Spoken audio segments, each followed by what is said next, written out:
time. We saw P-Funk. Oh, We want the funk. give up the funk. Ah, we need the funk. Gotta have that funk.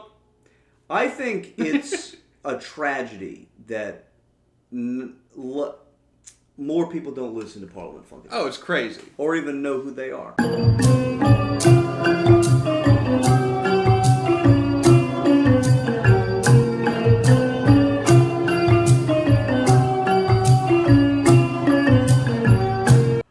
We just made a Kratom cocktail video. We did. Yeah. He's sipping it. I'm still, I took a few sips to see how it was. It doesn't look terrible, diluted a little bit with water. It looks a lot like vomit. Yeah. Unfortunately. It isn't exactly what you'd go for in a pina colada. No. Looks-wise. Or any drink, really. It Taste-wise. tastes like, like if you puked up a pina colada. Yeah. A little bit. It's a little frothy. Oh, the minute I said that, it started tasting so much worse. Yeah, but you can't be putting these ideas in your head. It You know who this kind of thinking, that led to? The Holocaust. Now we got to cut this out too. Yeah. Does that actually Leave get it all demonetized? No, I mean we're not monetizing, so it's fine. But what if this gets 40 million views? Good problem to have. Street cred. Yeah. No, this doesn't taste that bad. It's got about 2.5 grams of kratom in it, which is, enough to feel it for sure. With a good amount of juice, lime juice, pineapple juice, simple syrup. 4 ounces of pineapple. Watch the video. Yeah, we don't need to re-go over the ingredients. We made a good cocktail video for Kratom cocktails. Got pineapple juice, simple syrup, lime juice, a lot of things to mask the kratom flavor. But the kratom is just so strong. It's so bitter, grassy. It's like, I'm trying to think of what it tastes like. Dirt. I've always thought matcha. Like if you were to eat dry matcha. That's the flavor. This is it's like matcha times 5. Yeah, in terms of the bitterness. Yeah, it's like really, really bitter matcha is what Kratom did. But if you're somebody who doesn't mind bitter, I don't really mind bitter. Like I like a lot of bitter flavor. It's not intolerably bad. And this is the idea behind it anyway. Like I used ChatGPT out of the blue because I was like, I was going around these Kratom kava bars in Brooklyn, of which there are like 2 or 3, not a ton, but it's like their whole thing. It's pretty cool. And I was putting up stickers for the podcast there because I was like, it's on brand. And then I saw these people like sitting at the bar on like laptops drinking like a plastic cup full of ass green shit liquid. And I was like, that can't be appetizing. Right. Because I think it's either water or tea mixed with Kratom. I know sometimes they actually have like Kratom Red Bull. Some of these places do crazy shit. Oh. I think Kratom and chocolate milk isn't uncommon either. Oh my god. ChatGPT recommended that too. Chocolate would actually mask... Really, it masks almost anything if you put enough fucking chocolate in there. Yeah, you throw Kratom in a milkshake, it's probably not going to be that bad.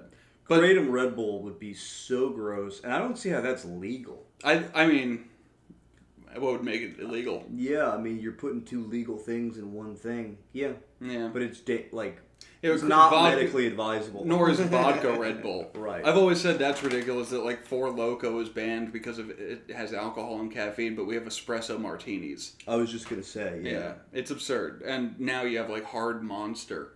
But basically, I saw these guys drinking this shit liquid, and I was like, why can't we make anything that tastes better? I've tried Kratom in vanilla yogurt.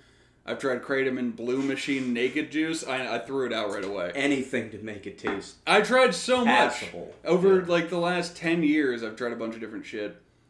I mean, and if you... Nothing works. If you drink straight Kratom, on the other hand, I mean, or put a little bit of juice in or something, I find it nasty, but if you chug it quickly, like my go-to quick Kratom is I'll just dissolve it in a little bit of water, and I'll put like a little honey and lemon and maybe some iced tea or Gatorade or something in there. Yeah, which is fine, but At that point, you're trying to make it palatable and chug it. You're not drinking it for the taste. No, well, that's the thing. I mean, it's almost like, what's the point of making a drink? Yes. Because if you just want to get the high, I would recommend getting it in your system as quickly as possible. Yeah, so you don't have to have this long, drawn-out, mediocre, at best tasting thing. Yeah, it's just bad. It's bad for too long. Yeah. And it's the kind of thing where it's like you should just get it down in a shot or toss and wash. But don't pay attention to that, because we're making Kratom cocktail videos and we want you to make them too. I'm still hopeful. I'm still hopeful that we might find one that's actually good. Honestly, if we used half the amount of Kratom, might have been better. Or if we, diluted it with more sugary shit. The jury's out on whether or not it's possible to make a good tasting Kratom drink. But that's the goal. I think clearly you could, I put 1 ounce of simple syrup. You could put 3 ounces of simple syrup. You could just make this so sweet that it kind of overwhelms everything. And you could do less. The only thing with less Kratom is you don't feel it as much. Yeah, 2.4. Some people barely feel that to begin with. That's a decent starter dose. And, I mean, unless you chug it, which the goal of any cocktail is not to chug, it's getting drawn out. The experience, because it's like one sip at a time. So my hope is we could still find some recipe that makes a really good tasting Kratom drink. I think it would be fun to have a Kratom bar where you serve good drinks. Call me crazy. I think if you're going to make it into something that you're sipping on, it should be enjoyable. It should taste good. Yeah. And if you're going to spend $7-8 on a drink with Kratom that costs 12 cents if you buy it by the kilo, makes you wonder how these places stay in business. I think it's just like the same reason that gas stations sell Kratom or smoke shops sell Kratom. People see it there. They're like, oh, that's where I can get it. A novelty thing. And then they buy it. Or even if they become into it, they're like, the only place I know to get it is the Kratom bar. Or the gas station. But you could buy it by the kilo for much cheaper online. Yeah. Herbal RVA. Please sponsor us again. Herbal RVA. I use Kingdom Kratom right now. So that you could sponsor that too, but we're free agents. And at this point, we're open to being impressed by your brand. Yeah. Try to woo us. Yeah. At this point, it would just be going to you pretty much. This sponsorship. I'll take the cash. You take the Kratom, because I just quit Kratom. I'm like 4 weeks off. I'm like 4 weeks off the Krat. Dude. The Crazy Tom. You should just lie, man. I'm not going to I can't keep that going. Just get that sponsorship money. Hey, man. Yeah. I had the Pina Con Kratom. Because this is tastes good. Unbelievably off-brand. Yeah. To have a podcast called Kratom Town. That being said, it's part of my history. I did use Kratom on and off for 10 years. Mostly very on, actually. It's still something that you support its legalization. Oh yeah, I'm a big advocate. I've used it recreationally. I've used it to get off harder opioids. I've used it for depression in a very regimented way with low doses. Remarkable for all of these. I'm still a big proponent. I think a lot of people could benefit from it. I think it serves a similar value in some ways to antidepressants, but it's easier to get off, in my opinion. That's a controversial statement. It's controversial. We're not doctors. Don't take our advice. I had a very difficult time this last 4 weeks. Yeah. I got off it. It took like a week and a half to not feel any withdrawals anymore, or even just tapering off of... I was doing 3.5 grams a night, and that was kind of shit to still get off of. I was hyper-adrenalized. I was scared about Iran more than was rational. Although... some is rational. Let's not get into Iran yet. They put that on the bag. Yeah. I was standing at my desk just like, what are they going to do next? Are they going to nuke us? Who knows? Side effects include crippling fear of Iran. Yeah. Which is side effects of many things. Living. Yeah. It's not the most irrational fear. No. Irrational. Dude, that'll be the name of this episode. Irrational. I'm making my father proud. Yeah. He's a pun meister. Yeah, with this beautiful mantle that he created. Yeah. This is also sponsored by Palantir. Yeah. In case you guys are Lord of the Rings fans. That's the opioid orb. Yeah. You could see all the junkies on Kensington Street in Philadelphia when you hold it.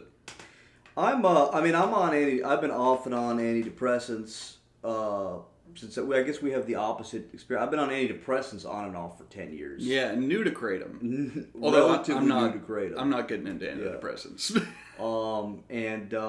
I mean, both, like anything you're trying to get off of, it's much easier if you get off of it if you titrate down as slowly as possible. Yeah, hopefully you don't notice the withdrawals because, I mean, ideally it should be a painless way to get off any drug if you really take it carefully and do a low enough or slow enough taper with. If you're really precise with the taper. Yeah, which a lot of people aren't. A lot of rehabs don't do that. A lot of doctors supervised. So if you wanted to not feel it at all, how slowly would you have gone? For Kratom? Yeah.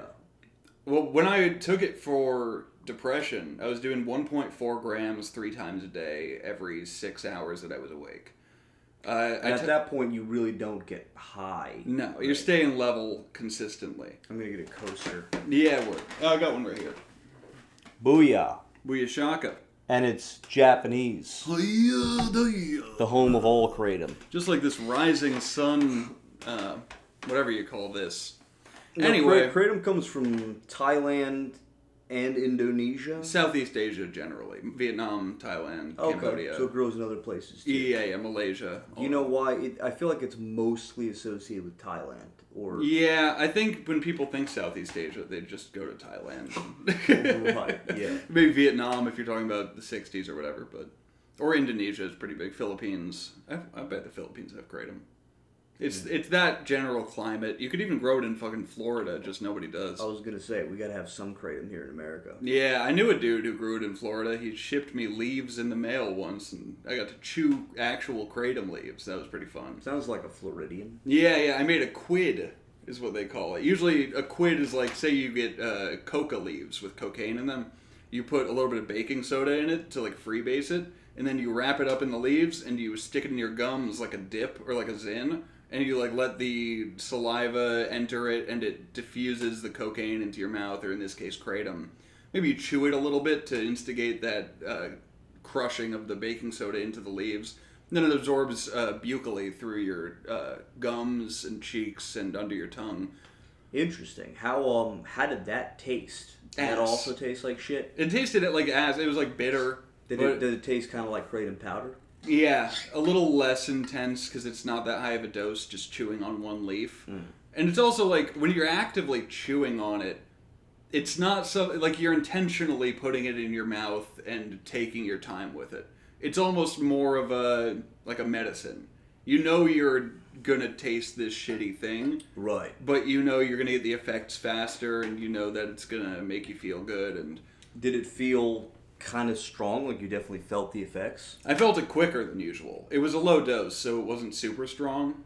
But got you. To get back to my point, if I were to taper Kratom again, what I did in the past was 1.4 every 6 hours. Tapering down, I did 1.4 in the morning, 0.7, because I was using these 0.7 gram capsules, so I took one capsule out in the middle of the day. I did 1.4, 0.7, 1.4 for a week.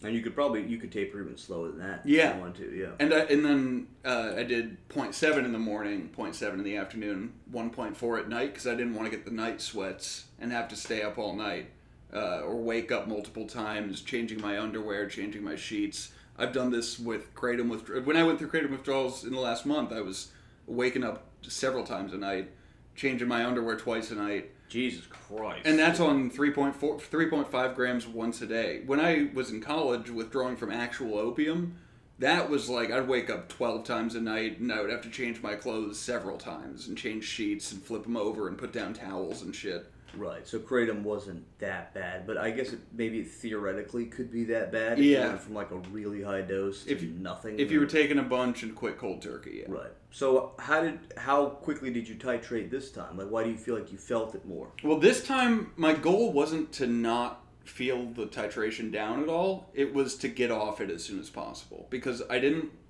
was at a point where I was sick of feeling numb every night. So I wanted to make the change as quickly as possible and not draw it out more than it had to be. So I went from comfortably numb to uncomfortably numb. Exactly. One might say. Yeah. The days preceding the taper, I had done 4.5 grams in preparation for the 6 6s challenge that I did. Shout out to the... Check out my Instagram if you're interested. I took 6 10 milligram edibles, 6 cups of coffee, 6 drinks, like alcoholic drinks, 6 grams of kratom, and 6 grams of mushrooms, all in one day on June 6th. What was the 6th thing? Wasn't that 6? Oh, 6 joints. There you Smoked go. 6 joints. Yeah, that's all. So nothing big. And then you did it on 5-5 too. Yeah, I did it on 5-5 too, but I couldn't get the mushrooms, so I felt bad. And none of this was even my desire with it wasn't to be like, oh, look how much fucking drugs I could do. It was mostly just like, oh, this seems like a fun challenge. I used to go so much harder in college than I do anymore that like those 6 things, it's fucking whatever. Right. It's so banal. 6 grams of mushrooms is a lot. But the rest is a little banal. I have a high edible tolerance, a high weed tolerance, high alcohol tolerance. Yeah, that's the other thing that would be really strong for some people is 600 milligrams of weed. Yeah. That would fuck a lot of people up. Well, I did 60. I was originally thinking 600, but I took 200 a couple nights before and puked my guts out because I used sunflower lecithin for the first time, and that did not settle well with my stomach. Yeah, and Nick's been having a weird couple of months. I've had a rough one. It sucks being unemployed. Oh yeah, it's the worst. I had like micro tearing in my esophagus and like internal bleeding above my Adam's apple. A throat hematoma, one might say. Yeah, it was either a hematoma or the deepest bruise in the world. Jesus Christ. It was brutal, man. That took longer to recover from, and it took about the same amount of time as the kratom withdrawals. Mm. But so and that was just from one single puke. Yeah, one retch for like a minute. Oh. 4 retches, letting it out, and then I was just fucked. God, was it just like brown? Because it was chocolate. Yeah, it was chocolates. Little mini chocolates and coconut oil. Sorry to bring this back. Yeah, I'm gonna puke. It'll look like that. But to prepare for 6-6, I did 4.5 grams instead of my usual 3 grams of kratom, or 3.5. Then the day of 6-6, I did 6 grams. Then the day after, I did 4.5 again because I didn't want the sudden change back down to 3.5 and whatever withdrawals might be there too. Then 3.5 for one more day after that. Straight down to what I thought was 2.5, but turned out to be 1.8. So I cut my dose in half. And even that small change of 1.8 less within one day, then maintaining that for 4 days, I was sweating. I was afraid for Iran, not really for them, more of them. Yeah. I was You were afraid for Gaza. Yeah, I was afraid for Gaza. And that wasn't really the problem at that point. But honestly, one of these days was the No Kings protest. Height of that little peak of kratom withdrawals there. The No Kings protests against Trump authoritarianism stuff in New York City. I was at home because I wasn't ready to go outside feeling the way I was. I was still recovering with my throat and I was withdrawing. Nick lives in Manhattan, by the way. I do. Not the best place to be when you're night sweating and weird shit's going on in the world. Yeah, and I know what you're thinking, Manhattan, but don't call me white. Anyway. Yeah. Shout out to NoFX. Shout out to NoFX. If you want to sponsor us, we'll get sponsored. We need more bands sponsoring us. We'll wear your merch. We'll wear your merch. We do reverse sponsorship. Yeah. But anyway, one of those days, the No Kings protest, there's helicopters and shit in the air because it's Manhattan. I was in my apartment, midday, for me that's 4 p.m. I start hearing drumming outside my window. I know the No Kings protest is 30 blocks away from me. Yeah. I start hearing drumming, and I'm like, if that's drumming that I hear from 30 blocks away, we're in trouble. Sure. So I ended up walking outside and suddenly noticed there was a Hare Krishna festival 4 inches away from my apartment that I was hearing. How many people were in the festival? It was a lot. Who does a fucking Hare Krishna festival? Every Indian in New York. But you think they might postpone it to after the protests? I don't think that the groups overlap that much. Yeah, I don't think they're super tuned into current political news, per se. No, I think they're more about the cheapest orange robes nearby. But anyway, so what you didn't feel like feeling numb all the time, and why don't you feel like feeling numb occasionally? I'm not against it, but it's the thing is, like, over the last 10 years, I kind of probably told you about this. I've been telling friends about this. It's like, I don't think I've gone more than 2 weeks without a downer. Like, without an opioid, a GABA drug like benzos or alcohol or phenibut. Shout out, phenibut. Or like a dissociative like ketamine or 3-MeO-PCP. What is phenibut? What is it in its purest form? Is it a powder? It's powder, yeah. It's just a synthetic drug. Can you make phenibut drinks? Yeah, I think that's called a date rape drug. Tune in for our next cocktail series. Have you tasted phenibut? We're going to try this one in GHB. Roofie Colada. I have tasted it. It's horrid. It's awful. It's just like chemical citrus almost. Who knew that plants taste bad? It's not a plant. It's just a powder. It's a synthetic powder drug related to gabapentin, kind of. I thought it doesn't grow in nature? No. Why do they call it phenibut? That's just the name. Why do they call it gabapentin? Yeah, but gabapentin sounds more medicinal because it's working on the GABA receptor. Phenibut sounds like some tribal fucking mushroom you find in a shit pot. I think it's actually pronounced phenibut. Okay. There's only one T at the end. Maybe named after Dr. Phenibut.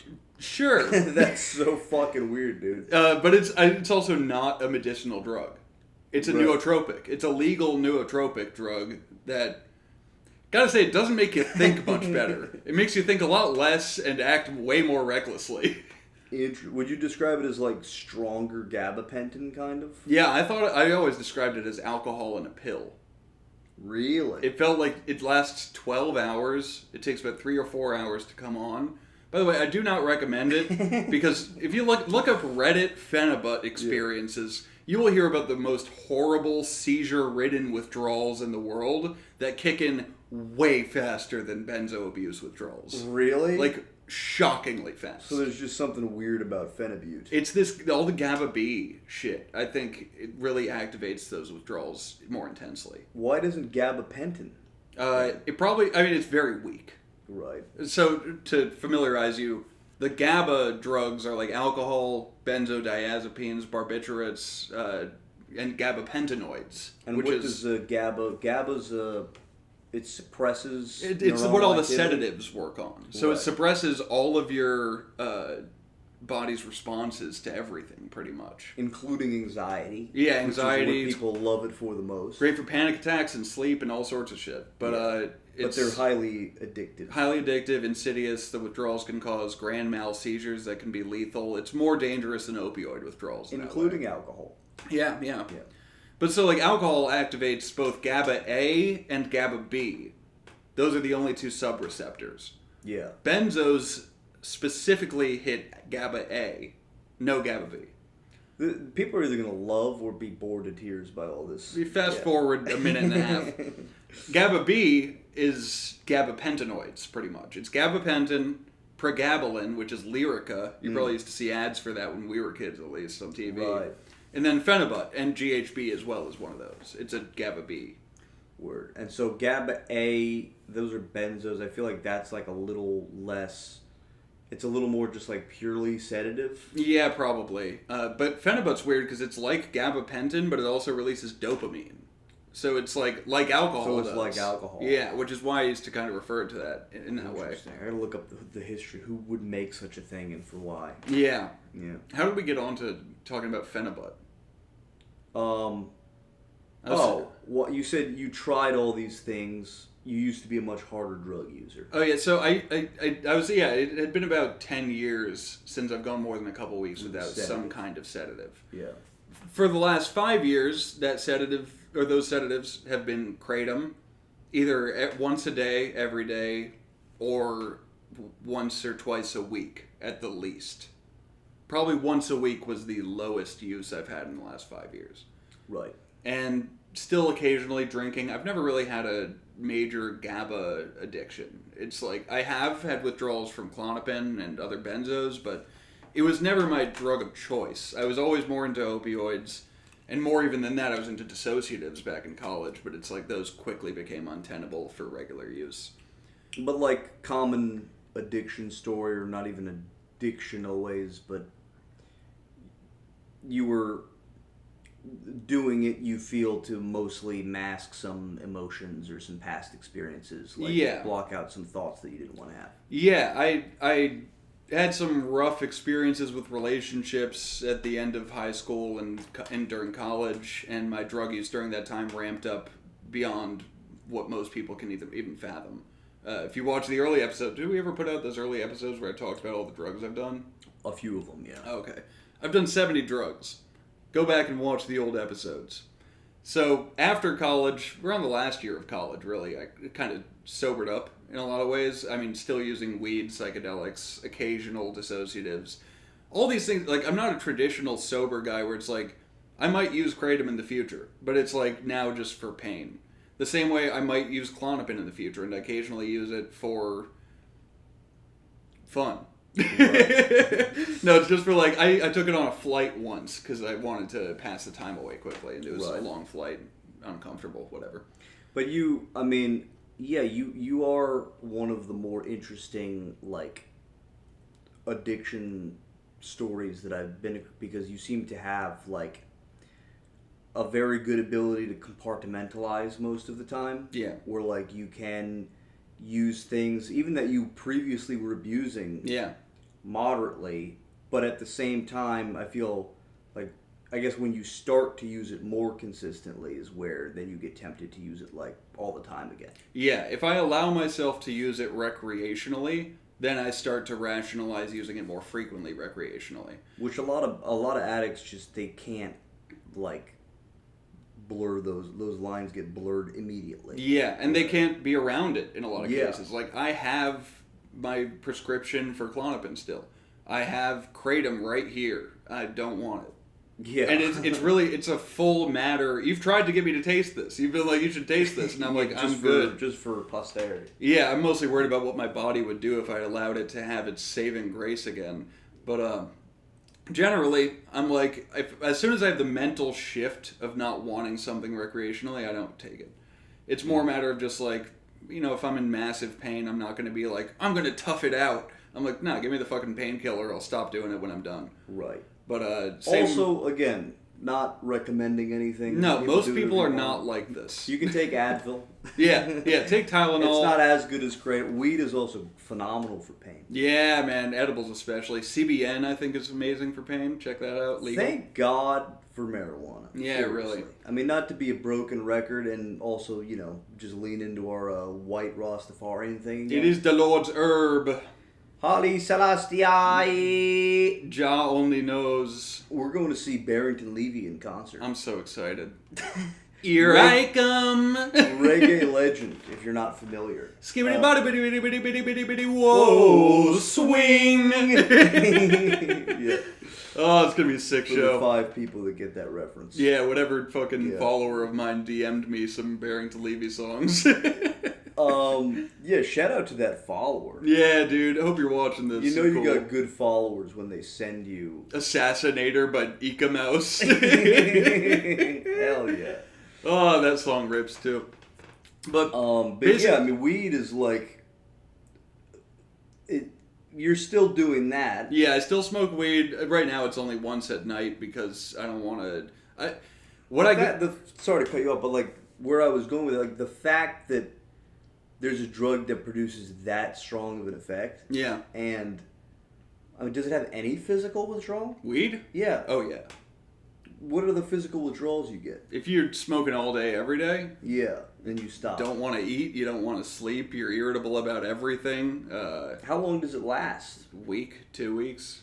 Oh, wow, I didn't really know. I thought that was more like your psychology inducing physical. I didn't know there was actually like a physiological. No, I think it's physiological. I think enough people have dealt with it, and I've dealt with it personally, that it's like... I'm sure psychology's part of it. Maybe if you really don't want it, it's a little bit easier, but it's definitely a factor. Would you say it's more subtle than Kratom withdrawals? Oh, yeah. Yeah. But it's still, I wouldn't call it subtle by any means. Right, because there are a lot of weed aficionados who try to act like it's like drinking water. Yeah, I'm also talking about smoking like half an eighth to an eighth a day. Right. So like it's significant quantities. But it is one of the most benign psychoactive things for your body. Yeah. It's pretty incredible how strong of an effect it gets versus like how little damage, if any damage, that it really does to your body. Yeah, absolutely. I think psychedelics are better in that way, but weed's amazing still. You were saying that you didn't want to take mushrooms every day. Yeah. You've been microdosing with mushrooms here and there. Yeah, today in the past couple days. I'm thinking about doing like the Stamets stack, the Paul Stamets thing. Shout out to Paul Stamets. Shout out Paul Stamets. We're shouting out a lot of people today. You should sponsor us with your company Host Defense so I don't have to pay for lion's mane and niacin, which I can't afford because we're broke comics. Hell yeah, dude. And that tends to be part of the Stamets stack. I'm just doing it with mushrooms. And our parents will only buy us certain things. Yeah, my mommy will only buy me certain things that she approves of. But you said you didn't want to take them every day because of your heart? Yeah, there's nothing proven. There's a theoretical risk with taking psychedelics too regularly because they hit the 5-HT2B receptor, which is a serotonin subreceptor, of which they hit several. But this specific one, there have been studies with a drug called fenfluramine. Or maybe fenfluramine. It's called fen for short. Phenbutamine. Phenbutamine. Yeah. But fen, it very potently hits the 5-HT2B receptor. Psychedelics hit it, but not nearly to the extent. However, studies with fenfluramine at high doses with regular uses, I think it was related to like pregnancy. It was a pregnancy drug or something. Don't quote me on that. It resulted over 6 months to a couple of years, I think, in several cases of hardening of heart valves, which led to, I think, fatal cardiac issues. Damn, is that fibrosis by any chance? I don't think so. I think yeah. It's a valvulopathy is the medical term. Because I take a lot of drugs for migraines, which are very similar to triptans. And I wonder if it hits that same receptor. Because I know they're vasoconstrictors, which is why they work for migraine. Because the expanding of blood vessels in the brain is what causes it, at least migraine headache pain. Do you know if they act on serotonin at all? They do. They might hit it. Because the way that it makes your blood vessels in your brain constrict, it also makes the blood vessels in your heart constrict to some extent. Yeah. So there's, like I'm taking one right now that they say, like I'm getting an echocardiogram done in 6 months because there's like a 1% chance of getting cystic fibrosis from it or something. Oof. Like well, when they lube up your heart real nice, you're going to get a good look. At this point, I don't even give a fuck. Yeah. I'm so miserable with my migraines. I'm taking the chance. 1%'s not a huge risk, but no, but it's still like it's significant for something that's significant. Yeah. Like if somebody said you have a 1% chance of losing all the money in your bank account, you'd have like a panic that you'd be like, you know, I've played poker and lost to worse odds than 1%. Yeah, absolutely.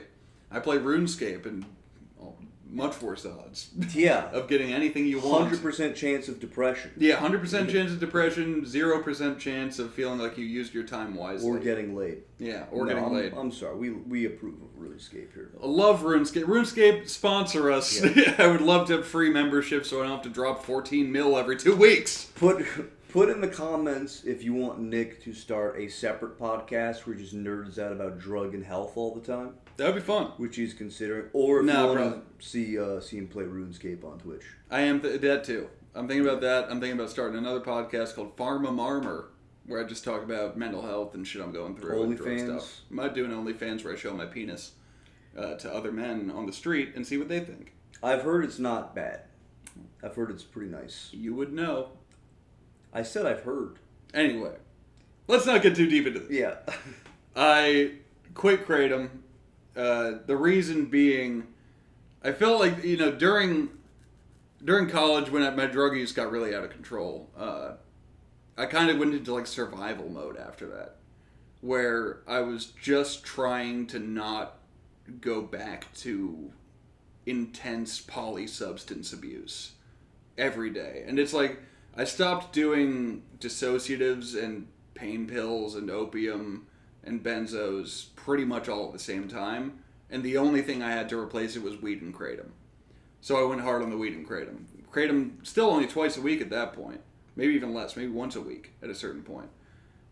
Weed every day, most of the day, sometimes just at night. But still, I was just trying to live sober-er and like get used to like, okay, let me kind of get my shit together. Let me get my grades up in my last year of college. Let me try to, have a working relationship possibly. Didn't luck out. Then get out of college, start a job, COVID hits. During this time, I maybe went back to like once a week Kratom, but then by the time COVID rolled around, it's twice a week. I'm still covering up a lot of bullshit that I probably should have addressed during the time of my drug use, but I just didn't have the wherewithal to deal with the drug use and the girlfriends as well as my personal trauma, for lack of a better term. I didn't get fucking touched. But sometimes I wish I was, I didn't get fucking touched. Shout out to people who got touched. Pedophiles and victims of pedophilia. We're gonna have a lot of bleeping to do in this one. Goodbye, any chance of monetization. It's a good thing we're not monetizing. Yeah, really. We got to take advantage of this. Yeah. Really say pedophile as much as we can. Absolutely. Not screw it with some PDF Especially file when this shit. is archived. Yeah, People really. can go back years from now and be like, I want to watch the episode where they said pedophile a bunch of times. When it's in the archive, the retard chive. Yeah. That's like our word chive. So this leads to so how are you dealing when you stopped Kratom and you went through your withdrawals, and now you're going through emotional withdrawals? Yeah, I got out of the physical withdrawals from Kratom. I was still feeling like kind of all over the place. I was just like swimming in depression. And it felt like, oh, whoa, where did this all come from? But then I was also like, oh yeah, you haven't addressed any of the problems that led you to gigantic substance abuse in the first place. So now it's just all bubbling up to the surface now that I have nothing else to hold it down.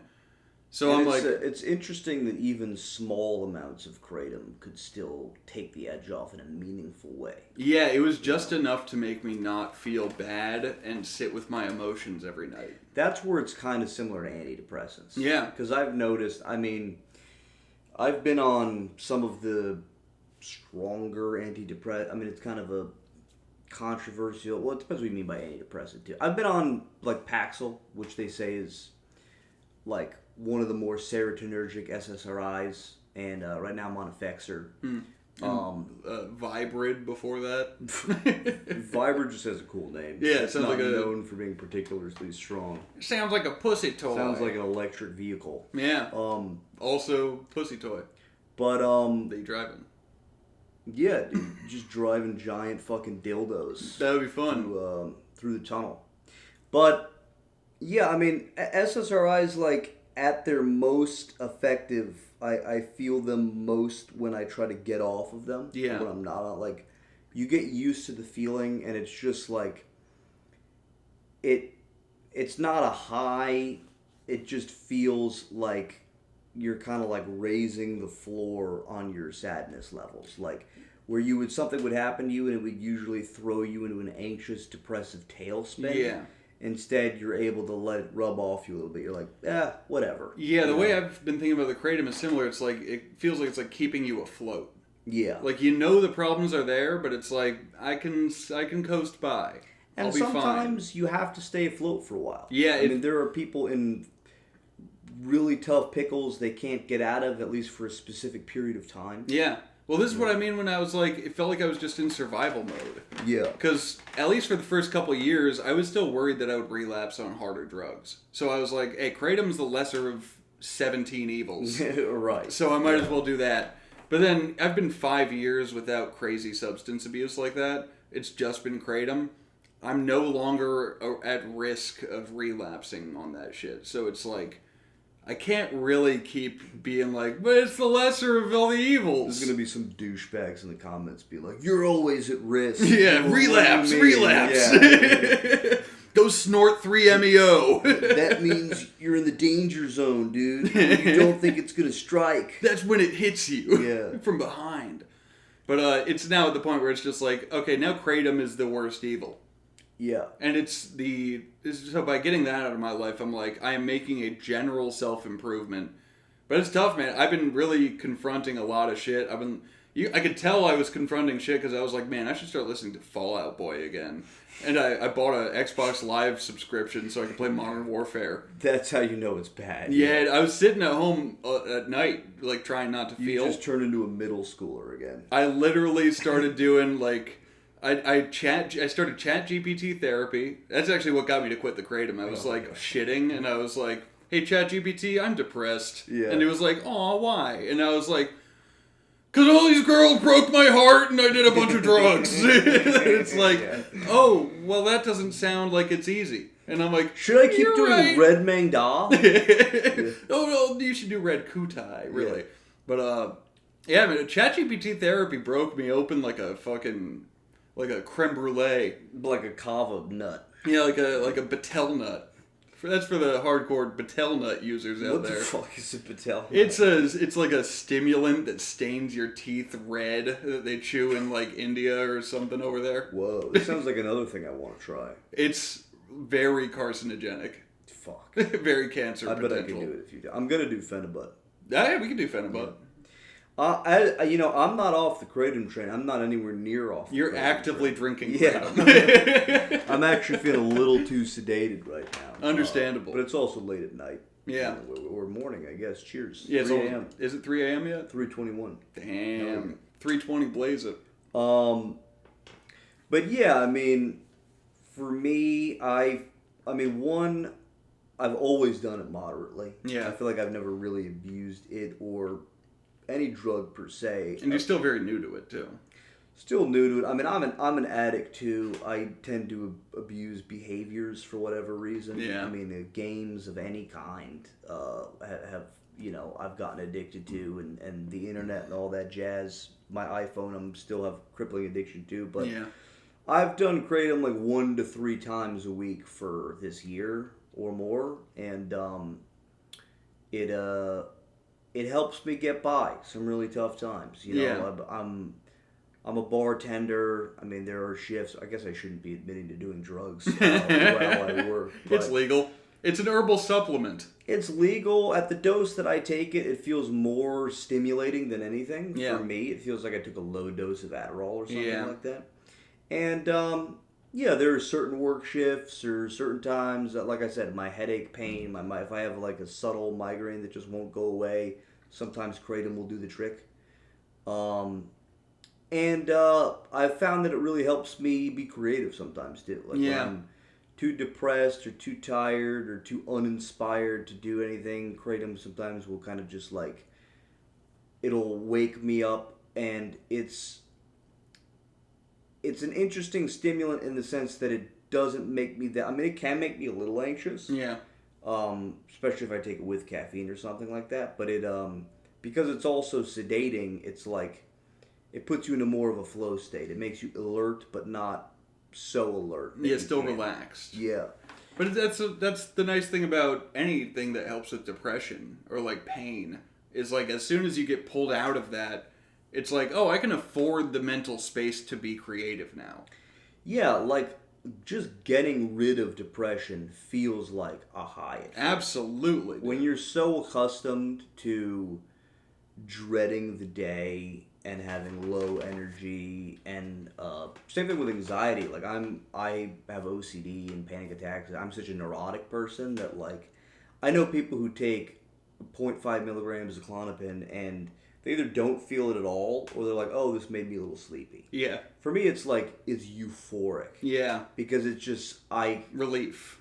I can't believe how good it feels to not be just like white knuckling through life all the time. Yeah, absolutely. I mean, the mushroom microdoses in the last couple of days have been very similar, because up until even a couple days ago when I started doing this, I still was dealing with this depression. I did the Fall Out Boy Modern Warfare phase. That was about a week. And then that helped. I wouldn't recommend for everybody, by the way. No, but it was miraculous for me. I gotta be honest. I was never into either of those things, but a lot of people were in our age bracket. The only reason it helped was because I like wouldn't listen to the music I grew up on, because I didn't want it to revive the feelings I had when I was growing up. And That's so intense. it was, listening to it was like music therapy, which I kind of shat on for a while. Yeah. But after doing it, I'm like, oh, this feels psychedelic. In terms of like, it is, you're taking a thing, music or a drug, it is sparking memories and almost relived experiences in the moment of your past.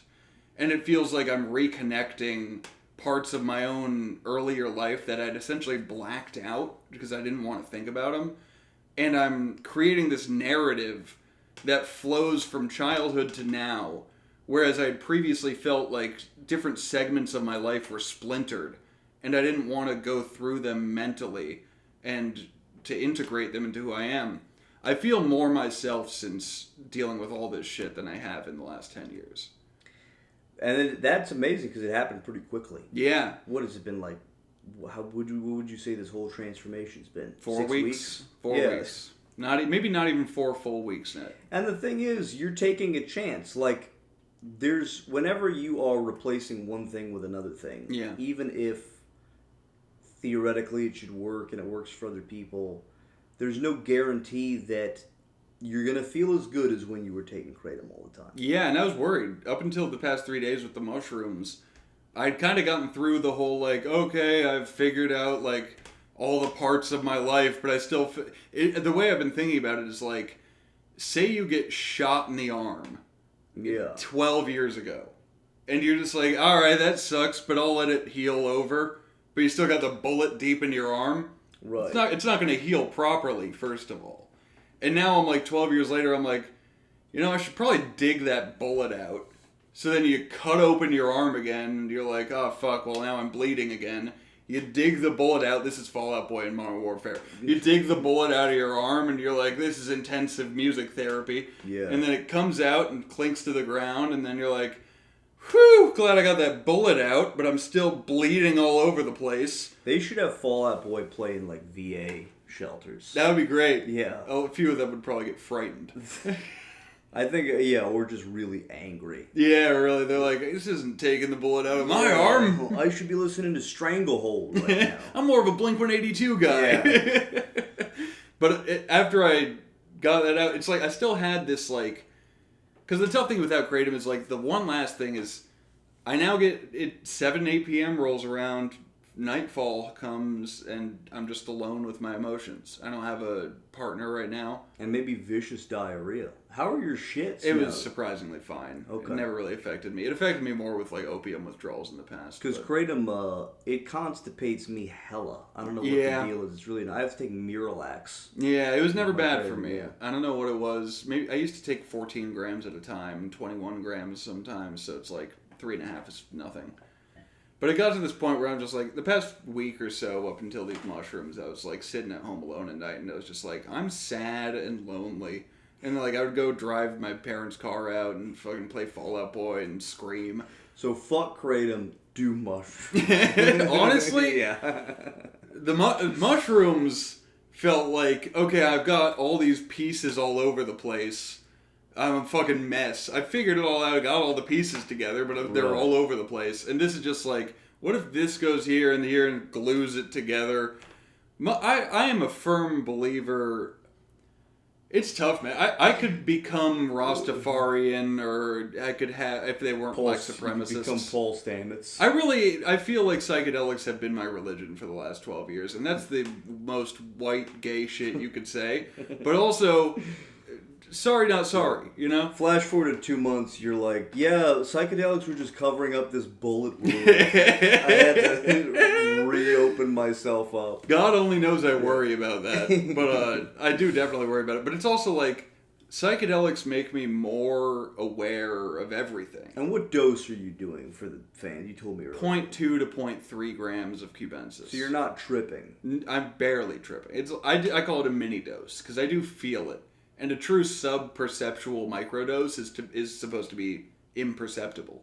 Mm.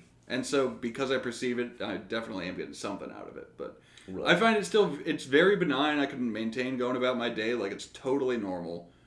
But it's got this effect on my mood and my memory and my just inability to get... this is another thing I've gotten from Stamets. He heard some addicts describe using, I think, ibogaine, which is another major hallucinogen that's remarkably good for treating addictions of all sorts. He used that, and he felt like it, and this goes for all psychedelics, it's almost like you're going up a ski mountain every day. And every day you've got the same rut that you're going through, because that's where the snow's been driven in from you skiing on it before. You're going through the same path every fucking day. you take psychedelic at a reasonable dose, and for me, small doses like this even, they trigger memories of massive doses I've taken, so it gets the same benefit in a lot of ways. It's almost like somebody grooms over the entire ski slope. And suddenly you're like, oh, I don't have to go down this rut. I can go all over the place. Right. And it really felt like I was a mess, and it consolidated it and allowed me to not only accept it and everything I'd kind of figured out in the last 4 weeks, but to accept it, close the book, and move on. And was that even at a low dose? 0.2 to 0.3 grams. You haven't done any heavy doses? I haven't done a heavy dose in years. Because I was going to say, but you have done... Oh, except for the 6.6 that I did fucking a ton. But that was like over the course of a day. So it was like, it adds up, but it's not like a full 5-6 grams at once kind of thing. But you've tripped heavily in the past. Yeah, I used to smoke DMT on mushrooms. Right. Shit like that. So and that was also remarkably helpful for you. Oh, yeah. And even just acid alone has been life-changing when I was first doing it. So it's sort of like you're a proponent of psychedelics in general for getting people out of rut. Of course, if they don't have a predisposition to psychosis. Yeah, any psychotic illness. A medical professional. Yeah, but I do firmly believe, like, I have almost a religious attitude about psychedelics. When I think of what they give you, I almost think of it as entering the light. But you feel like even doing smaller doses can get you maybe not to the same point. Like, do you think if you had done DMT, for example, right after the kratom withdrawals, instead of doing these microdoses, it would probably have the same effect? How do you think that would have affected you? I think it would have been less helpful for a couple of reasons. One is there's this thing called the critical period, which is at the peak of a psychedelic experience, for the duration of that peak, however long it is, that period is a growth period. With mushrooms, that period's about an hour or two. With DMT, that period is about 5 minutes. 10 minutes, maybe. Got you. So, and with DMT, unless you do small amounts, you're usually gone. So you're not really thinking much. You're just launched into a peak experience, which is almost unanimously... It's tough to describe. You become one with everything. It feels like entering the light, in my opinion. It's a pure metaphor for the most raw experience of life that is possible. I guess the question then it would be, why don't you do more mushrooms? Like, why don't you do, if they're helping you so much, why not do 3.5 grams one of these days? Already been there.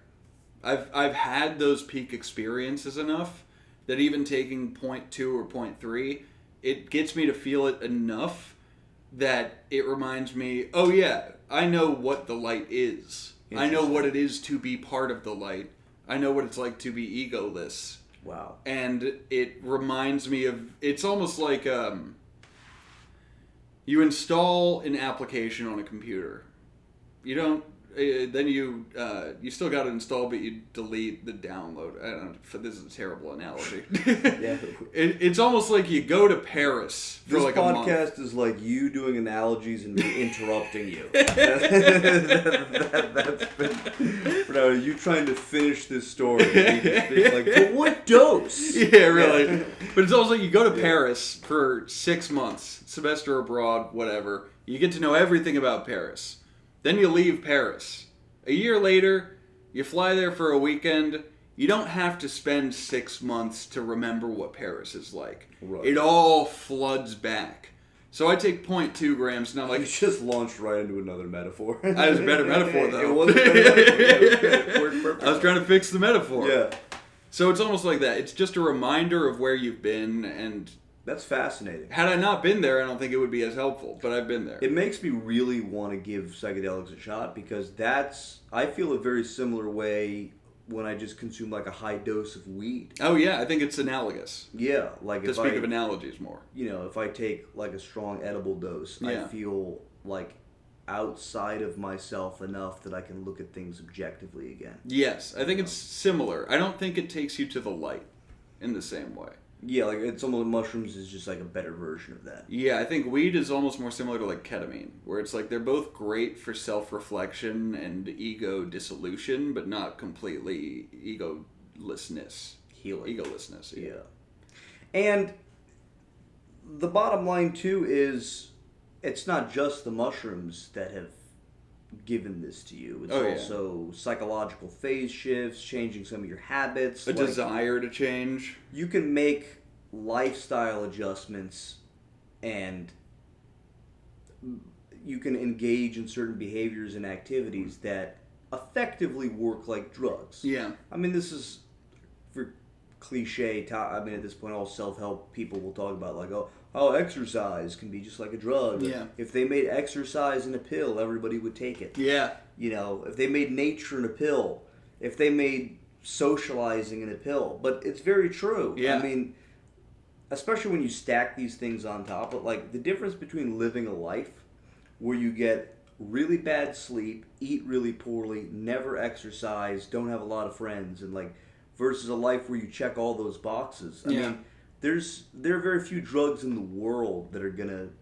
I would say there's no drug in the world that can make up for that difference. Absolutely. Definitely not antidepressants. No, I think drugs can be an adjunct to a healthy life, but it's far and away not the whole picture. Right. I think mushrooms are, like, psychedelics are great for consolidating what you've been thinking about and experiencing in life, especially moderate doses where you're actively still thinking, and because when you're gone, and you have that one experience, it seems, of just delight.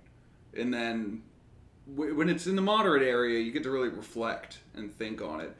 But the way I've been seeing it is like, all this shit I've been going through in the last month has almost been traumatic in its own way. You do intensive therapy, and it's like, oh man, that was a lot to go through, let alone the shit I was doing the therapy for.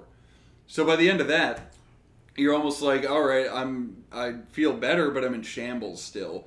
Mushrooms, I think, are great for like, you've just been through a lot. Let's consolidate that into a package that allows you to understand it, to move on, and to find your next step. And I think it's been great for like a runway to moving past this period of withdrawals and inner turmoil and self-discovery.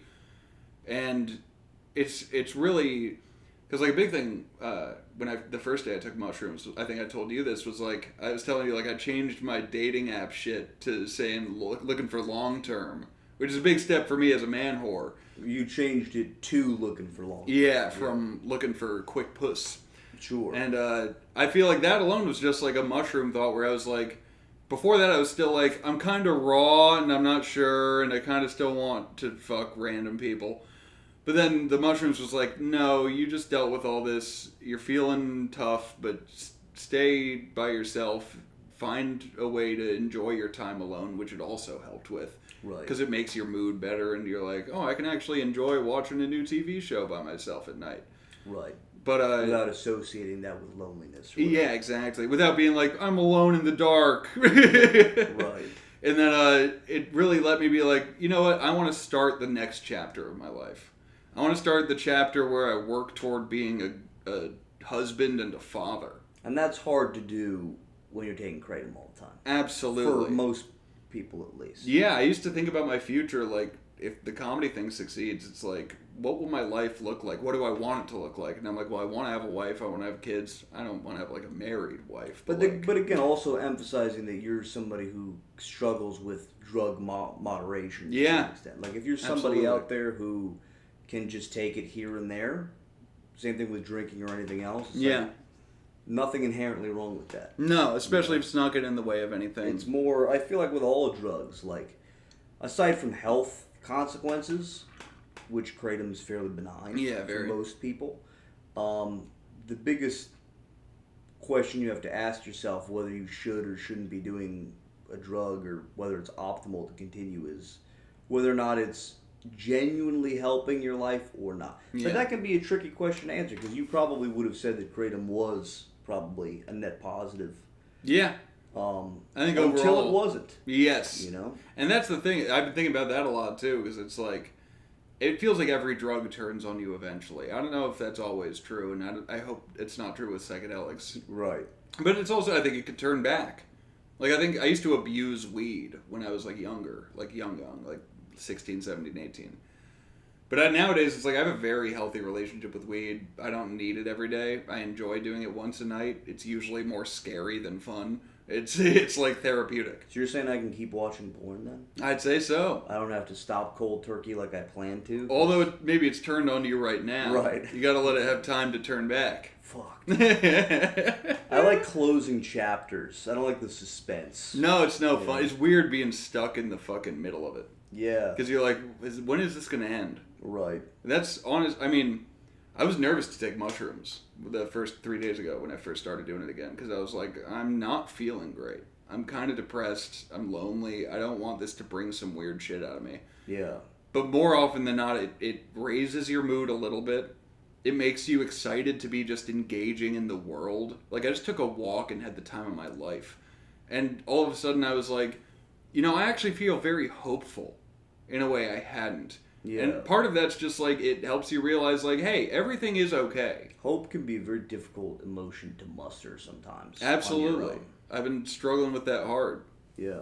A good therapist, by the way, can have a very similar effect. I mean, it's not something you can carry around in your pocket, but... Well, ChatGPT therapy is pretty good. Hey, yeah. I guess I gotta try ChatGPT therapy. I highly recommend it. It's pretty amazing. They know what Kratom is and everything. Yeah, I think it's probably at least a good starting point. Because you have to worry about it also misleading people or giving people bad advice. I've never used it before. Well, yeah, I think it's the same problem that ChatGPT always has, which Right. is it tends to tell you what you want to hear. So, and it also tends to give the best approximation of what it thinks is what it should say, which is not always correct. Right. Sometimes it would make assumptions about, like, oh, it sounds like you're dealing with this and that, and I'm like, no, not really. You should take more Kratom. Yeah, really. But I was like, no, I don't really feel this way. That part's right, but that's wrong. And it's like, oh, reprocessing. Okay, I see. Right. But Some people are very gullible, though. Yeah, I know. I could see somebody going on a ChatGPT rabbit hole where they're just like, I'm traumatized. What do I do? Tell me. I need advice. Well, this is like, there are studies now coming out that, like, people who use ChatGPT and don't also apply their own critical thinking have a severe reduction in the amount of brain power used compared to those who don't use GPT. Right. But everyone's taking these studies and being like, see, ChatGPT's bad, but then like 4 slides into the Instagram post, it's like, however, those who critically think and use ChatGPT are actually higher than they have both like groups. a superpower. Yeah, exactly. So it's like, yeah, if you're retarded, don't use ChatGPT. It's like it's just like an advanced version of Google is how I feel. Yeah, absolutely. It's like I want the answer faster and more concisely. But there's the same risk with bad therapy too. I mean, the same way you can just take ChatGPTs for granted. I mean, there are people who go to therapists and therapists will give them the opposite advice of what they should be doing. Yeah, I honestly think I've had bad experiences with therapy. I had a therapist who told me I had to go to rehab for weed. Yeah. Literally, I told him that session that I'd been doing cocaine, and he was like, I was like, hey, I do coke like 4 times a week, and I smoke weed every day, and he's just like, oh, we can't keep doing this if you don't go to weed rehab. Yeah. And I'm like, well, I guess we can't keep doing this, buddy. Is there even weed I mean, they'll all accept you. There's some weird Facebook group. It's like going to Narcotics Anonymous for weed. Imagine that. Well, that's a scene from Half Baked. Yeah. Where he's like, like some guy in the audience is, I think Bob Saget is in the audience, or in the meeting. Yeah. And Dave Chappelle's talking about like, man, I'm addicted to weed. And he's just like, weed? I sucked dick for crack. That's great, dude. So good. I've never seen that? I have it on DVD. We should watch it. Hell yeah, man. Classic. That's what that Mary J. Blige song is. That's how I found out about that one. Oh, really? Yeah. Shout out to Mary J. Blige. Mary J. Blige. If you want to sponsor us. I think she's a big proponent for like addiction recovery stuff too. Really? Yeah. I think she had some struggles. We got a collab. Yeah. Hey, Mary J. Blige, sponsor us. And if you're single... No, I mean... I am! Yeah. I've also had mostly terrible therapists, but I've been seeing a new therapist for... I did this very specific OCD program. Yeah. That was also very helpful. I have had some good therapists too, by the way. Because OCD mostly responds to... It's kind of controversial. I mean, some people will say there's alternative, but... Electroshock therapy? But ERP therapy, exposure response and prevention therapy is like the gold standard. Oh, interesting. And that helped me a lot. But now I've been seeing this new therapist who I was skeptical how helpful he was going to be. Cause Dr. Kevorkian. He doesn't specialize in anything. Yeah. And I have like really specific things. Yeah. But it's been more like talk therapy style. Yeah. But he's just so good at what he does. Like, he's so good at just giving general advice. Yeah. Kind of like the mushrooms just kind of like steer you in the right direction. Is this guy ChatGPT? Yeah, Dr. J is just a robot. Dr. Gupta? You rip GPT. his face off, it's Sam Altman. You take out the U and the A, it's GPT. Gupta. Ba-bum-bum. Hey. Shout out to Dr. T. But no, it's been a game changer. Yeah. And it can happen quickly. I've only seen him for like 3 months. The ERP? ERP? No, the talking to a guy. Yeah. I mean, it can be good. It's basically like informal CBT therapy. That's what I benefited from the most with the therapist, with that human therapist. Right. Was he basically was just like, hey, you're dealing with shit. A human therapist. Yeah. Instead of my usual dog therapist. Right. But he was like, oh, you're dealing with like panic attacks and shit like that. And he was like, here's the concept of CBT. You can do it on your own. Yeah. And I was like, cool. I met with him like 6 times and I was like, I think I'm good. And I was better. Obviously not that much better because this was like 6 years ago, but. Right. But yeah, better. No, I mean, a good...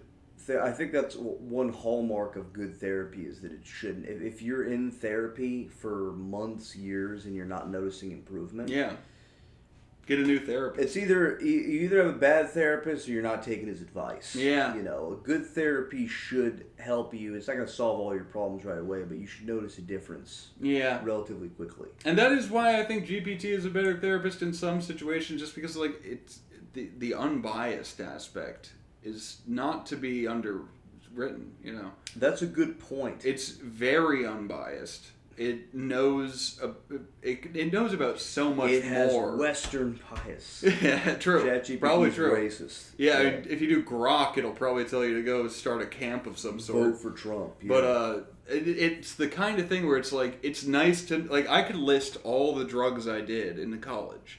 Mostly research chemicals that no actual doctor would have heard of. And it's like, sounds fun, but maybe you shouldn't do those anymore. Well, it knew what all of them were. Yeah. I listed 7 different dissociative research chemicals, and it knew what every one of them was. That's incredible. So it's like, just that alone is like, if you got a really niche, weird life, might be the one for you. I would love to read these threads. I still got it. It actually, 2 or 3 of my messages to it, which were like long diatribes of like shit I've been through. Yeah. It literally like deleted the message afterward, and it was like, this goes against our rules, but it did respond. But it was like, we can't keep this message in this chat. Oh, interesting. It was like, delete, don't say this stuff. Is it because it contained like illegal shit? Yeah, it's talking about drug use. Talking openly about drug use and with my own life and others.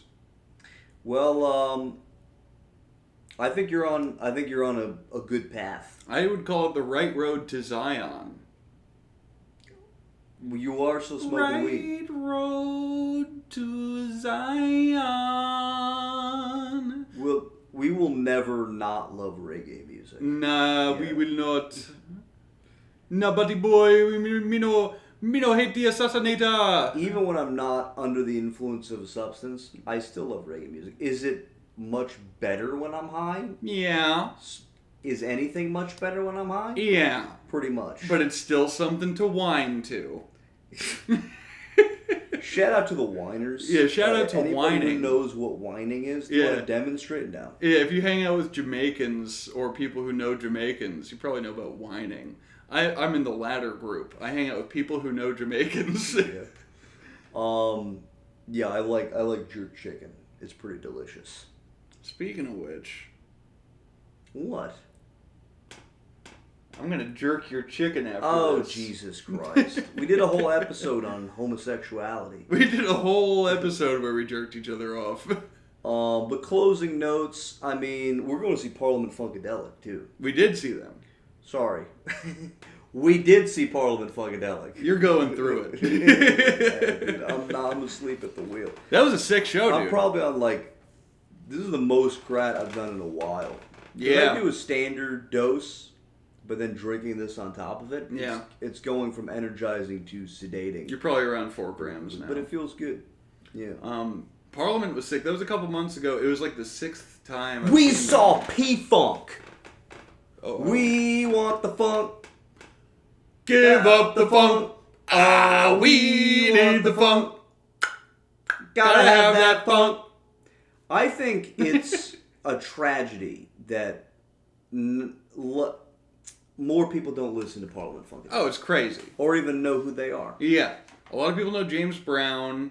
Earth, Wind, and Fire. Everybody knows Earth, Wind, and Fire. I talk to so many, even older people. Yeah. But our generation, forget about it. I mean, unless you, like, play bass, or you're black, or you're, like, in music school or something, most people just have never even heard of them. Sly and the Family Stone is in the same group too. They're also underappreciated funk bands, but both of them, I mean, they made funk what it was. They changed the direction of. I don't know if I could speak to this. I think they changed the direction of black music significantly. I mean, they changed the direction of all music. Yeah, but I mean, because black people invented funk music. Yes, and it was a evolution of soul and R&B. And Sly, it would actually be interesting to look at the history of funk music. Yeah. Like, I don't know. Well, JB started it all. Who they think the actual first person was. James Brown. Really? Yeah. Even before Sly? Yeah. Okay. Yeah. Because Sly's, like, not as funky. No, I think it was Parliament before Sly, if I remember correctly. Because Parliament was like 1970 firmly. It's 69 actually might have been that Testify album. Really? Yeah. I thought maybe Sly 70. Was earlier, though, because I thought they were, like, Woodstock came before that, I think. 67 or 60. I forget what. Were they at Woodstock? They were. Whoa. Yeah, Sly and the Family Stone had one of the most legendary Woodstock performances. Like, people who saw them were like, oh, they, like, stole the show. Oh, my God. That's crazy. Yeah, that's what I mean. They were early. But their funk is nowhere near the level of funk. I mean... Just like a baby. Sly was interesting because they also have some songs that resemble more Motown and soul. Yes, absolutely. They were very genre bending. Find Yourself. Yeah. Everybody's a Star. My bad. What did you say? Everybody's a Star. I thought you said a different song. Star. I forget. I thought you said the song I sent you. No.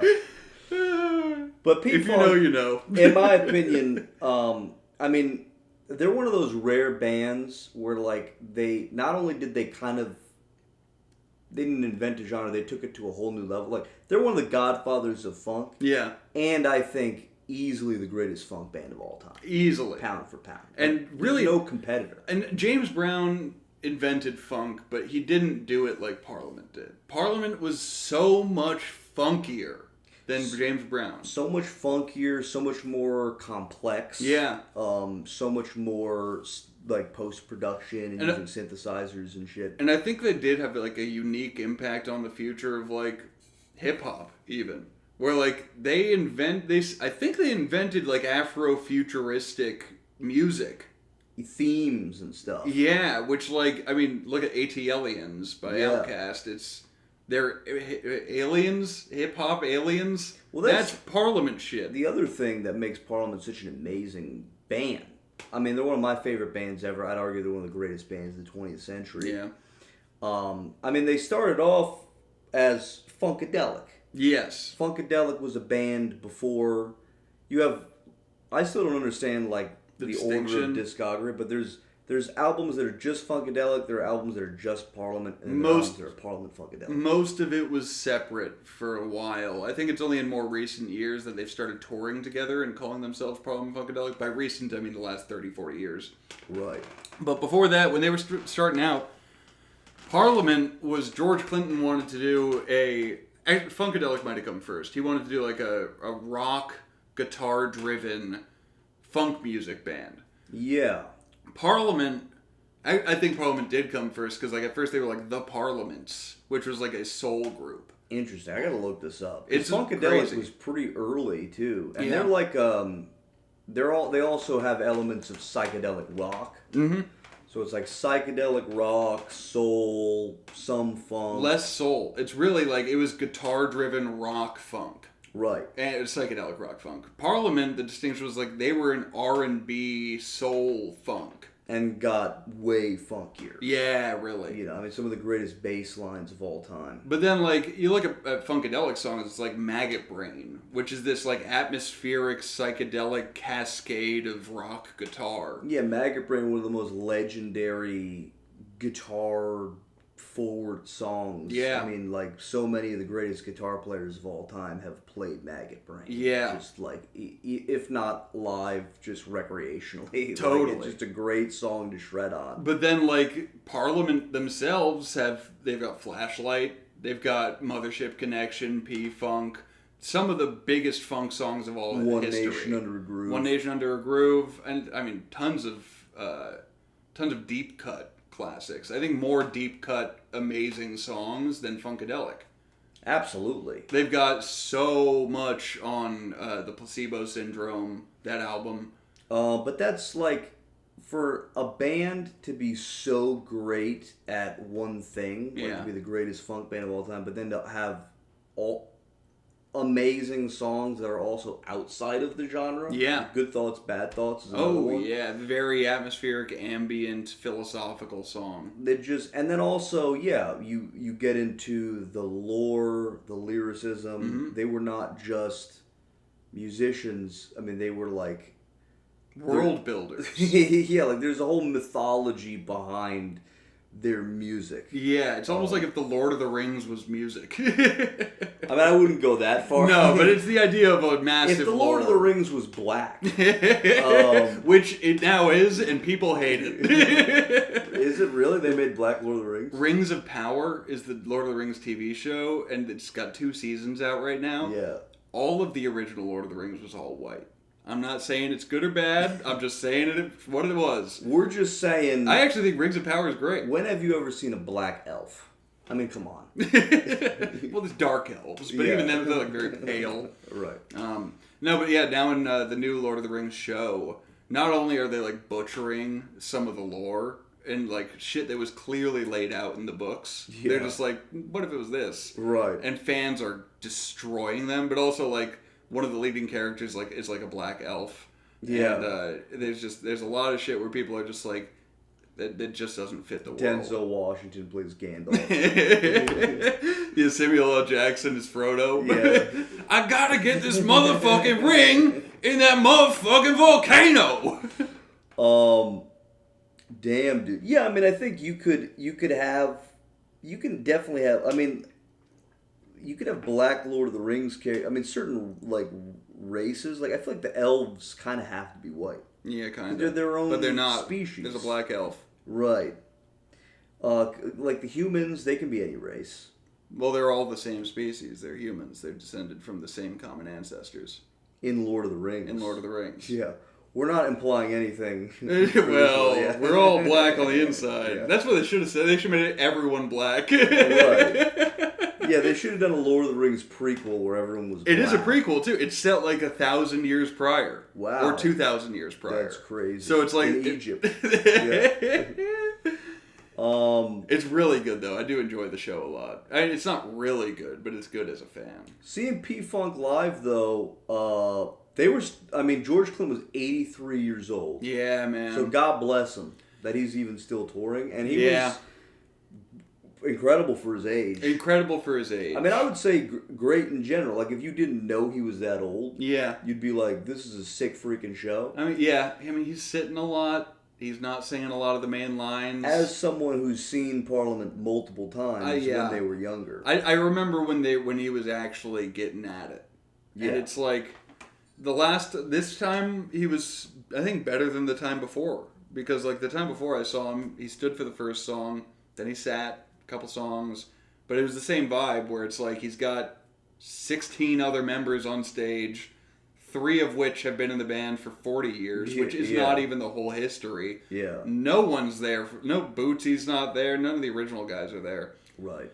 It's almost like they're on... But still great performers. Performers. This show we saw last time was sick. And they performed Parliament songs, but it's like seeing any band from the 70s or prior It's just not what it was.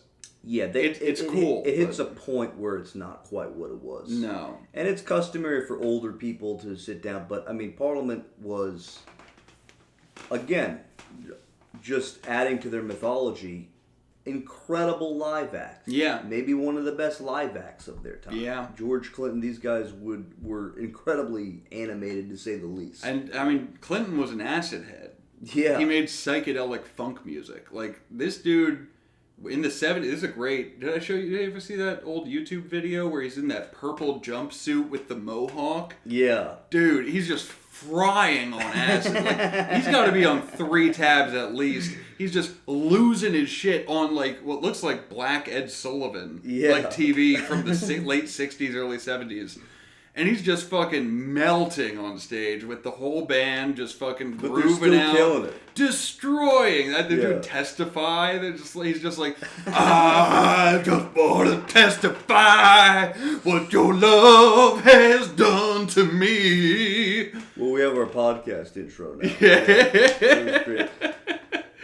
Put in the comments if you want to see us start a Parliament cover band. Dude. We do a really bad job at it. Oh. What I would give to be black. Yeah. Oh, yeah, fuck mushrooms, dude. Yeah. A race change. Yeah, really. Yeah. Maybe you have to take reishi mushrooms. Racy. Dude, you're a fucking machine.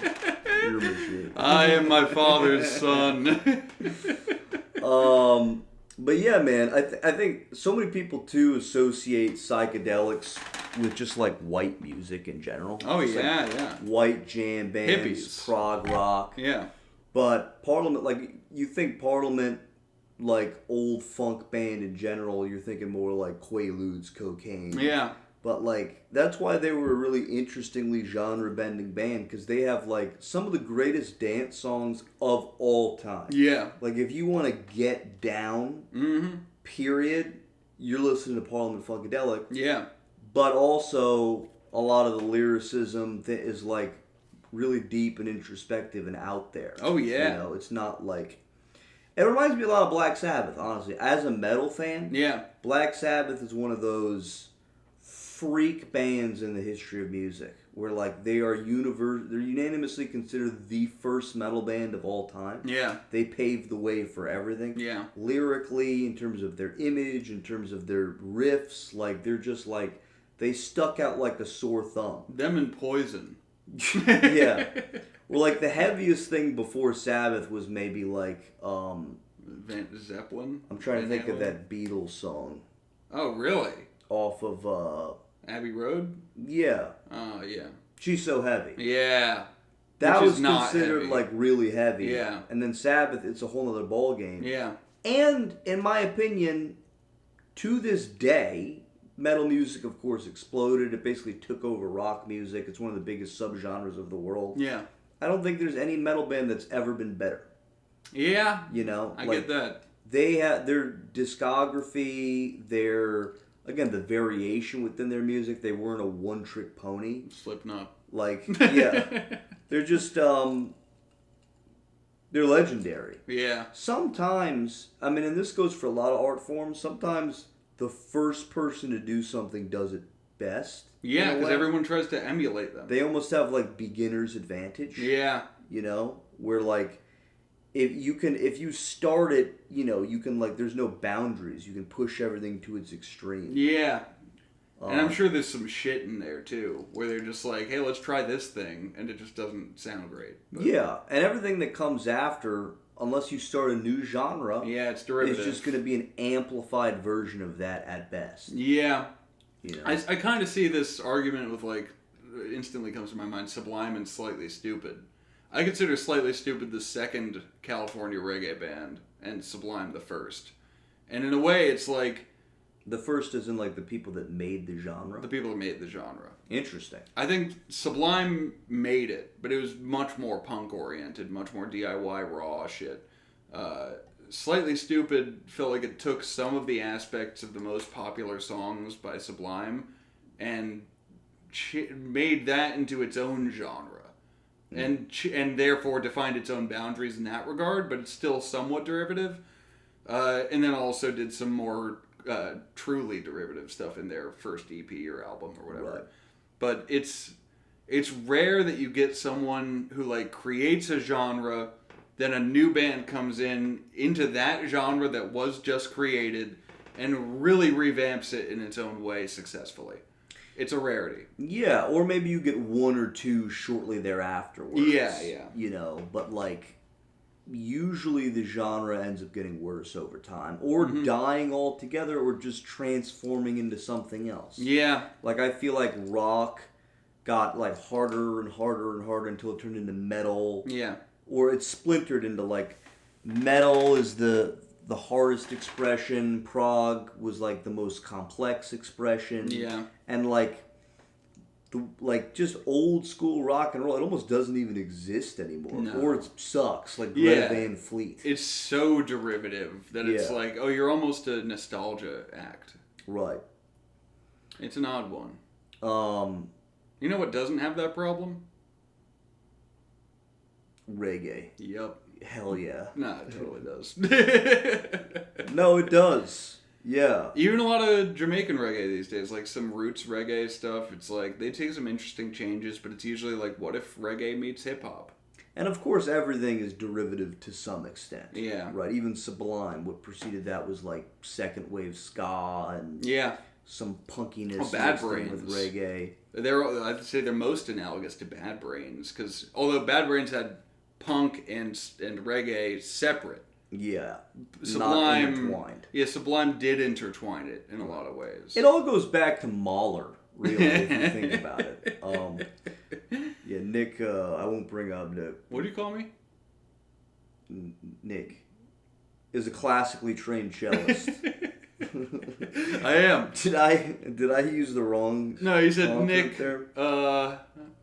I was making a joke. Every once in a while, your name just doesn't roll off right. No, sometimes when it's followed by an A, it sounds like another word. Yeah. Anyway, I grew up playing classical cello from the age of 4, which is when my trauma started. And then I started playing piano at 5, trumpet at 7, singing at 7. Yeah, we talked about this in a previous podcast. Yeah. But, I'm very talented. it is interesting. Much to my chagrin. Your roots started out so like whitewashed old school classical. Yeah. And has evolved into almost the polar opposite. Well, that's what happens when you don't want to do the thing you're told to do. Sure. But yeah, Parliament was sick. They were still sick. Yeah. They had so many different people on stage and like so many different vocalists. Like they would bring in like different people for different styles of songs. Yep. So there'd be times where like only half the people on stage, and then some dude would just like come out. Yeah. It was like a freak show. There was one dude almost. rapping. Yeah, they had like a rapper. Yeah, not rapping any of the Parliament songs, just whatever. Yeah, which I wasn't crazy about. No, that's fine. But yeah, they still put on a great show. I was really happy to see them at least once. Yeah. Before they went. Yeah, I feel that way about a number of bands where it's like, I kind of regret selling my ticket to go see Journey and Toto. Yeah. That would have been a fun We're one. really genre hopping. We're very eclectic. I do have it's so funny. I could never pinpoint even a couple of genres that I'm like, oh, these are my favorites. It's like, it's so across the board. If anything, I can pinpoint it to predominantly black music. But that's really the most I can say. Sure. Well, that just means you have good taste. Yeah, I agree. No, white people make a lot of great music, too. Not good funk. They lost the 20th century, for sure. Yeah. The 20th century belonged to the blacks, basically. And it is funny because like some. I should never say the blacks in any context. I'm gonna eat this pineapple now. Sure, it's only been sitting out for a few hours. Cheers. Cheers. But yeah, some of my favorite bands are like Snarky Puppy, which they're criminally underrated. And The Dead. I'm a huge Deadhead. Written by a white man. Yeah, white guys. White guy doing jazz music. You know, Jerry. Not bad. Nope. Chet Baker. Might even be better. Solid. Chet Baker actually is my favorite jazz singer. Singer. Yeah. That's interesting. I could give a fuck about his trumpet playing. Wow. He is my favorite jazz singer. I give a strong fuck about his trumpet playing. But his singing is also great. I never really got into his trumpet stuff just because like it didn't stand out as remarkable. I see what you mean, though. It is, it's way more. I mean, it's just more jazzy. Like, yeah. If you listen to the trumpet playing, his catchiest songs are when he's singing. Yes. I Fall in Love Too Easily. That whole My album, Funny Valentine. Chet Baker Sings, is a wonderful amazing. album. He's also got my same vocal range, which kind of helps. Okay, yeah. So it's like when I listen to it, I can actually sing it well, whereas Sinatra will go a little bit too low for me sometimes, right. I think. And because there are better, more complicated jazz singers. Yes. You get into really jazzy stuff like Ella Fitzgerald or whatever. Yeah, but I almost like it more downplayed. I've never really liked the showmanship of big jazz singers. Yeah, I like both. It's fine. It's but good. And I know and love people who do stuff like that, and it's like, it is great. I love Ella Fitzgerald. I love a lot of different jazz shit, but Chet's special, though. There's no doubt. There's something about the effortlessness of Chet, and it's probably the heroin, but yeah, dude. The effortlessness with which he sings. Have you ever tried singing on Kratom? Yeah, it's not easy. It kind of dries you out a little bit. Mongolian throat singing, kind of. Well, singing on any drug, it's like, if it dries you out, it's not great for your vocal cords. Drinking the night before singing could be especially rough in that regard. Right. My mom always warned me about that. She was like, "Oh, if you have like a concert tomorrow, don't drink the night before." Interesting. Yeah. Yeah. Chet, what a, like, mythical, like, in his prime, just, like, handsome, great singer, great trumpet player, like... And great at heroin, too. Also, for somebody, like, that talented and charismatic to throw himself into jazz... I mean, I guess jazz I thought you were going to say still, a sidewalk. Yeah. Yeah, I really should go for more humor on this podcast. Yeah, you do you. Find the joke. But, no, I guess jazz was big enough at the time that he was still a big deal and a heartthrob. Oh, yeah. Nowadays, somebody like that would be trying to make way more money doing something else. Yeah, probably. Reminds me of my cousin, though. Shout out to my cousin. Is he a jazz singer? He's a jazz drummer. Oh, that's cool. And he's a handsome bastard. Shout out to my cousin and his wife. He is a jazz guitarist, and his wife is a jazz singer. Shout out to our more talented, more successful cousins. Yeah, my cousin, if you saw him, you'd be like, oh, that dude could be in, like, he could be in a boy band. Yeah. He could be, like, he's so talented, but he's chosen to use his great musical talent for, like, really interesting and music that he's really passionate about. Yeah. You know, which I respect. It's so hard to break into a career in music. Like, stand-up feels like there's a clear path. You know, you make Kratom Town, you blow up. Yeah, you make Kratom cocktails. This is the pretty easy. Yeah. I don't know why everybody complains about stand-up being so hard.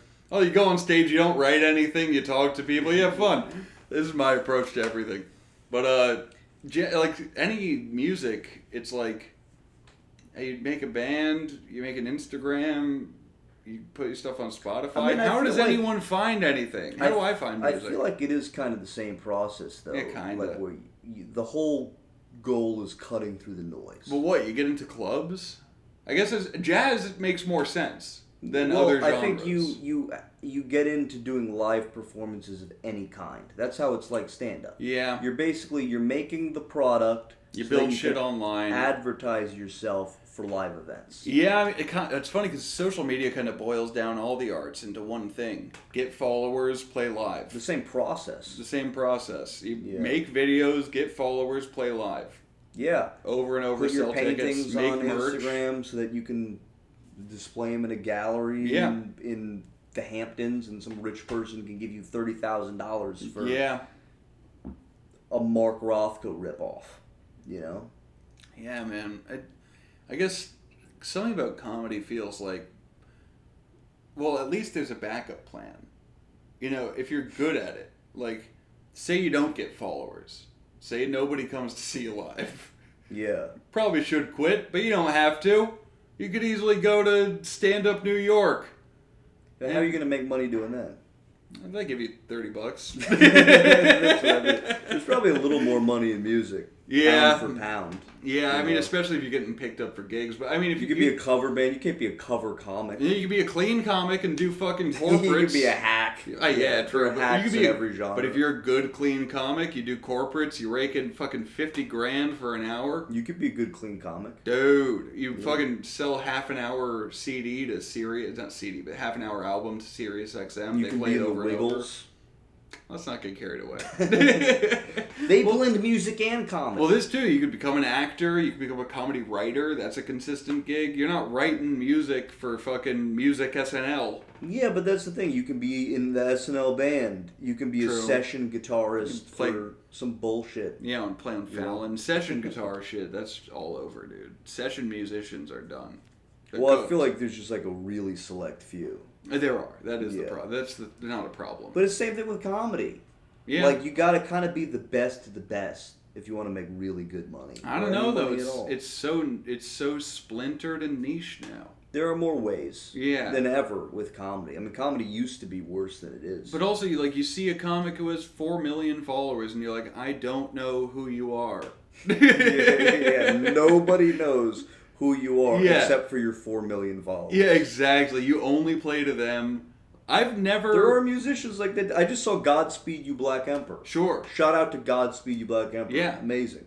Almost nobody knows who they are. Yeah, it's true. It's very splintered. But... I don't know anything about anything. The people who love them, they flock out to see them. They sell 300 tickets, and that's enough to pay the bills. Yeah, as Fall Out Boy says... shout out to all the fans who held us down till everybody came around. That sounds like a good note to end on. That's pretty good. Shout out to the fans who held us down till everybody came around. Roast Nick in the comments for giving up Kratom. Yeah. We're breaking with the rest of us here. But cheers to anybody who's still part of the family. Part of the family. To the bus. You know, I'll still come to Thanksgiving. You showed us the way, you know? Like a dying George Clinton. You burnt out like a bright supernova. Sometimes loving something is about letting it go. And passing it to the next generation. And cup holder keeps sticking. Cheers, my friends. Cheers. Make a Krat tale. Make a Krat tale. Listen to Parliament-Funkadelic. That's the most important thing. It really is. And tell your friends, because this band cannot be forgotten. They're too freaking good. And this album, Standing on the Verge of Getting It On, one of their best. Don't make me have to put the handcuffs on you, Mama.